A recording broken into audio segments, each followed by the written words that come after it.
Awesome. Okay, let's dig into our 3 tips for today. So I always like to ask guests, because I know you've built a very successful, lucrative, long-term, sustainable business. What are 3 tips to help pre-6-figure entrepreneurs break through to 6 figures faster in their business? Okay. The first one is don't go into debt for your business. I already mentioned that, but I cannot say it enough. If you find yourself in debt and you are struggling in your business, get a job. Get something that stabilizes your income. And I'm not saying that because you can't do what you want to do. I'm just saying get the stress down. And I'm speaking mainly to women in this moment, because as a woman, we have a lot of things going on that men don't have. And it's just a difference in the sexes. It's not fairness. I'm not going into any of that. It's different. It's just different.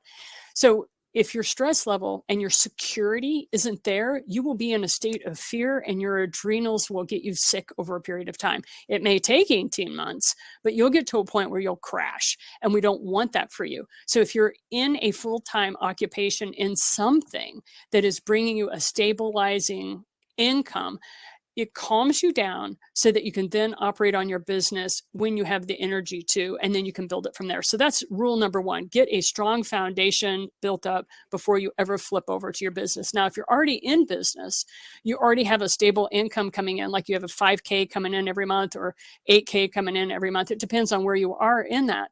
Then you are at a place where you're ready to scale up. And when you're ready to scale up, go and look at your data. What is it that you are doing that people are wanting? And go look at that. In my case, I looked at what people were buying. I had absolutely no interest in doing what was making me money. And that's why my business has altered so many times. And you've seen that in my work.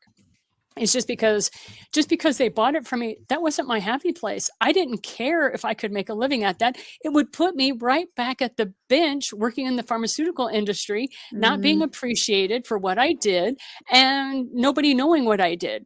So I wasn't going to put myself through that voluntarily. So I always grit my teeth and said, no, I am going to do what I enjoy doing.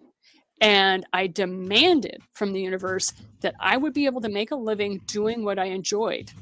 And it took some time, but we figured it out. So that's number 2. Will you, before we move to number 3, I want to dig into this a little bit more, because this is really important. So I typed, look at your data to find what your people want. It must be what you enjoy doing. Would you say that those 2 are always needing to overlap? Because I agree with you. I think there's certain things, like I was told my whole life, you should be a math teacher. I would hate being a math teacher. Like, I was great at math. Who cares? I don't want to teach math. And so I think it's critically important to love what you're doing. Equally, I think sometimes people love what they're doing, but they haven't looked into the data to see if their people will actually pay for it. And so you want to have the mix of the 2. So will you dig to that a little bit more? Certainly. So if you're not looking at your data, well, that's the first thing you need to be doing, is looking at the data to see what are people purchasing? What are they coming to you for?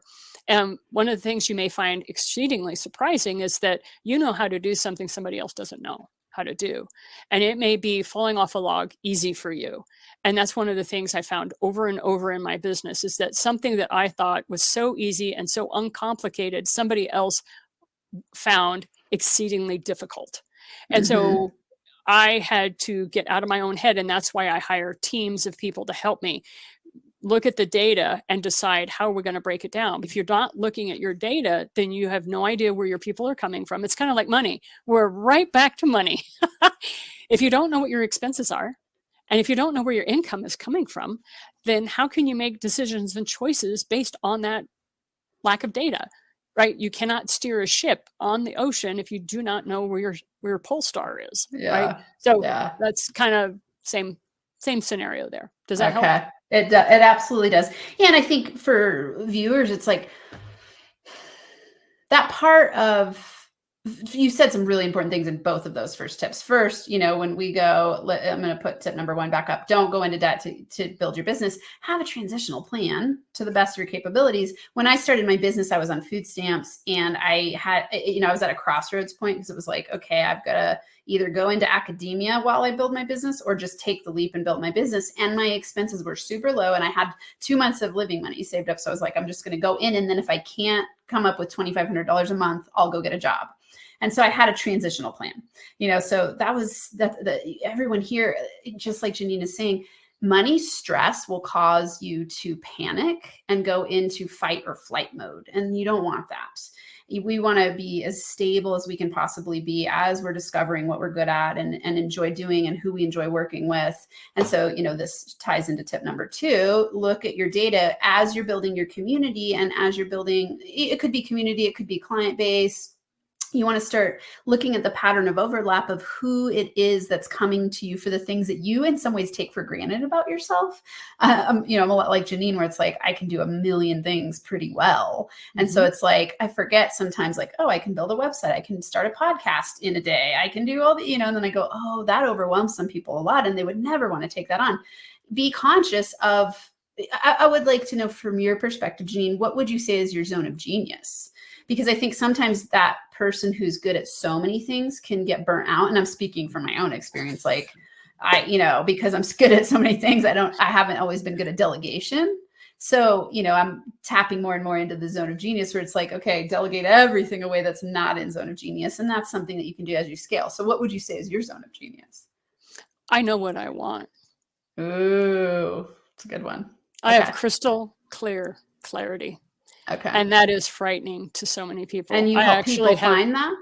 I can, if they choose to, but a lot of people are very scared by the fact that nothing is more scary than a woman who is financially resourceful, very good at running a business, is able to delegate, and knows exactly what she wants. That's a terrifying combination for some people. Yeah. Some people it's an attractive, but for some people, they don't want to have anything to do with that, because all of their insecurities are mirrored by you, because you're so clear on who you are and what you're doing and what your purpose is, and they are not. And so that's why I have a whole referral service, so that they can go off to a little bit more gentler, kinder, softer people, because that's what they need. Right? They don't need somebody like myself who has laser focus and is crystal clear on what she wants.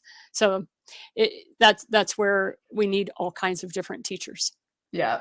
I love that. And because you know very clearly what you want, who you love to work with, which was what you asked when I asked you that earlier. You said, I know exactly who I'm ready to work with, people who are ready. Right. Well, and the way I share it with people is, I know my lane. Yeah. I know my lane, and I have businesses. I have collaborators, JV partners. I have very successful, like multi-million-dollar business owners who will come to me and say, Janine, I want you to do XYZ with me. And I'm like, nope, not in my lane. And they're like, you're saying no to me? Like, I'm doing you a favor, is what they will say to me. Right. And I'm like, I acknowledge that, and I thank you, but I would have no joy in that. And so you'll forgive me. I'm going to stay here at my $175,000 a year that I make, because I'm really happy here, and I don't need to scale the way you think I need to scale. Yeah. I wish I had a mic so I could drop it. I mean, this is awesome, because it's knowing what you want, especially for women, is so powerful, because, we've been socialized to be told what we should want and to please other people in huge ways. And so, I think when we step into that personal power as a woman, like, wow, that is an unstoppable force. And I think you're right. It can be threatening to some people, and you will attract the right people who actually are like, yes, I want that, and that's one of the NFA money quests that I've been at pre-show. We were talking about how I'm at ground zero in my business in some ways. And I'm like, okay, who do I choose to attract now? And it's like, I want to empower women. It makes my eyes fill up with tears to think about women feeling powerful, because there's been such a history in my own lineage of being very disempowered as a woman, and in, the lineage of most women being disempowered and marginalized. And so, Good stuff. Good, juicy Yes, it stuff. is. Okay. And I encourage you to go down that path. If that's what gets you excited, Yes. then that's the keystone, isn't The it? calling, right? Mhm. Yeah. Okay. What would you say for tip number 3? Tip number 3 is actually what we've been talking about. Know what you want. If you're making a decision about your business, make sure you give yourself 24 hours to decide whether or not that is something you really want to get into. Now, people like Dr. Amanda and I are go-getters, and we're like, let's do it now. And yesterday was not fast enough, because there are sometimes we move really fast in our businesses because it's our flexibility that gives us the opportunities. And that's what's helped us in the past. However, when you get to a certain level in your business, that doesn't save you anymore. That will actually cause detriment to your business. So like you were hearing Dr. Amanda talk about how she is now at ground zero with her business. And one of the skill sets that if I were her mentor, I would say is, remember how you used to do things yesterday and you used to go really super fast? That is not going to help you as you move to the next level in your business, because you found your next calling. So start building that foundation. And we all know concrete needs time to cure. So what's your time to cure going to be before you start building on top of that foundation? And so those are some of the tips that I would give you on those aspects. I just want to say you're like an angel sent to me today. You're welcome.